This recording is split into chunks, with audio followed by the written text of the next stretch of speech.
বেশ কিছুদিন ধরেই টলিপাড়ায় শোনা যাচ্ছে নীল তৃণার সংসার ভাঙার মুখে। বিয়ে করেছেন তারা, তাও আবার চুক্তিতে। সেই ভিত্তিতেই নানান গুঞ্জন শোনা যাচ্ছে টলিপাড়ায়। বৃহস্পতিবার দুপুরেই নীলের সঙ্গে যোগাযোগ করা হলে জনপ্রিয় সংবাদ মাধ্যমে খোলসা করলেন অভিনেতা। জানালেন, আমার আর তৃণার বিয়েতে সমস্যা হচ্ছে সেটা আমরা তো বলিনি, অথচ খবর হচ্ছে। কিন্তু স্পষ্ট করে দিই, এই খবরে কোনো সত্যতা নেই। অপরদিকে তৃণার সঙ্গে যোগাযোগ করা হলে তিনি জানিয়েছেন, আমার নতুন ধারাবাহিকের শুটিং শুরু হয়েছে, এর মধ্যে এই সংক্রান্ত ফোন আসায় সমস্যায় পড়েছি। নীল তৃণার সঙ্গে কথা বলে বোঝা গিয়েছে যে দুজনের মধ্যে কোনো ঝামেলা হয়নি, তাদের সংসার বহাল তো বিয়েতে এগিয়ে যাচ্ছে। তৃণা ব্যস্ত তার শুটিং এ, অপরদিকে নীলও তার ধারাবাহিক নিয়ে ব্যস্ত।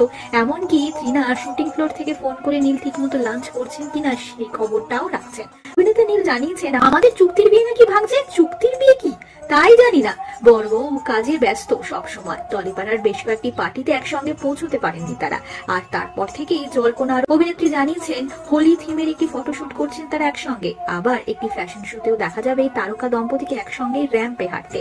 যে বিচ্ছেদকে ঘিরে সোশ্যাল মিডিয়ায় এত হইচই, তা যে একেবারেই চুপ হয়ে যাবে এরপর বোঝাই যাচ্ছে।